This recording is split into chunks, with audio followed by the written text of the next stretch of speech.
नमस्कार दोस्तों, मैं अंकुर उपाध्याय स्वागत करता हूं आप सभी का एक बार फिर से अपनी नई वीडियो में। दोस्तों, भारतीय बाजार डेज लो के पास ट्रेड करता हुआ दिख रहा है इस समय और डेटा आया है होलसेल इन्फ्लेशन का। कल हमने इन्फ्लेशन का डेटा देखा था नॉर्मल, जो कि अनुमान से ज्यादा था। 17 महीने में पहली बार ऐसा हुआ है जहां आरबीआई के टारगेट के ऊपर निकल गया है इन्फ्लेशन। और ये टारगेट के ऊपर निकलना ओवर अचीव नहीं है, ये नेगेटिव है। आरबीआई कहता है भैया 4% हमारा लक्ष्य है ऊपर का, जिसके नीचे रहना चाहिए, यानी कंट्रोल करना है उन्हें 4% से नीचे। 4% से नीचे कंट्रोल करना है आरबीआई को। जो इन्फ्लेशन है उसके ऊपर निकल गया। कितना ऊपर निकल गया? 4.38% पे चला गया इन्फ्लेशन, जिसमें अनुमान था इस बार की बढ़कर आएगा, लेकिन अनुमान 4.3% का था, यानी 8 बेसिस पॉइंट तो अनुमान से ज्यादा आया। दूसरी तरफ अगर आप नोटिस करें तो जो इन्फ्लेशन है वो मंथ ऑन मंथ बेसिस पे 3.93% से बढ़कर 4.38% पे आया। तो क्लियर कट एक अलर्ट साइन था। अब आज इन्फ्लेशन आया है wholesale price inflation. Wholesale price और ज्यादा तेजी से बढ़ा है भाई। ये तो अनुमान ये था कि थोड़ा सा प्रीवियस मंथ के कंपैरिजन में हल्का आएगा, लेकिन ये बहुत हैवी आ गया है।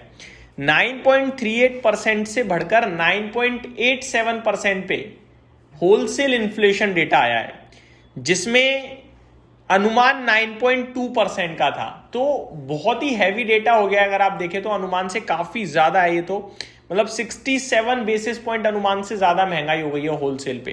तो काफी बिग अलर्ट टाइप मार्केट है। देखो, अब आपका कच्चा तेल नेगेटिव हो गया, यूएस ईरान की वॉर नेगेटिव होती जा रही है, चीजें आउट ऑफ सिलेबस हो गई हैं इस समय, तो कंफ्यूजिंग है बहुत ज्यादा।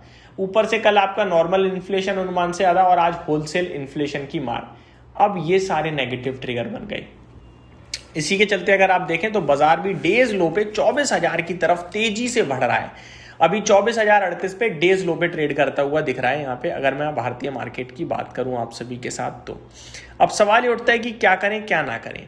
दोस्तों, इसके लिए सिर्फ इतना ही बोलना चाहूंगा, जिसके पास जो पोजीशन जैसी है वैसे बैठ जाओ चुपचाप। अगर कुछ करने की सोची वहीं दिक्कत, वहीं परेशानी है। क्योंकि आप अगर इस समय शॉर्ट करोगे तो आप किस बेसिस पे शॉर्ट कर रहे हो? ये नेगेटिव चीजों पे। इसमें अमेरिका किसी भी दिन पलट सकता है, ईरान कुछ भी कह सकता है। अच्छा, जैसे ही एक अच्छी खबर, कच्चा तेल नीचे बाजार ऊपर। ये इन्फ्लेशन के डेटा वगैरह पे नेगेटिव रिएक्शन है, लेकिन सबसे इंपॉर्टेंट रोल इस समय कच्चा तेल प्ले कर रहा है, तो वही इंपॉर्टेंट है। बाकी कच्चे तेल का ये जो डेटा है ये काफी नेगेटिव लगा मुझे, और इससे नेगेटिव इम्पैक्ट आएगा बैंक्स पे, रियल एस्टेट पे, एफएमसीजी पे। हालांकि आज एफएमसीजी ज़्यादा नहीं, 0.6% डाउन है, लेकिन नेगेटिव इम्पैक्ट रहेगा यहाँ। एफएमसीजी स्टॉक्स की बात करी जाए तो ब्रिटानिया 1.5% नीचे है, कोलपाल में गिरावट देखने को मिल रही है। तो ये कुछ स्टॉक्स हैं जो नीचे ट्रेड करते हुए दिख रहे हैं। बाकी इस समय एक आध बड़ी खबरों में ये है, ईरान के जो आर्मी के स्पोक पर्सन है उन्होंने क्लेम किया है strait of Hormuz won't open due to US aggressive war.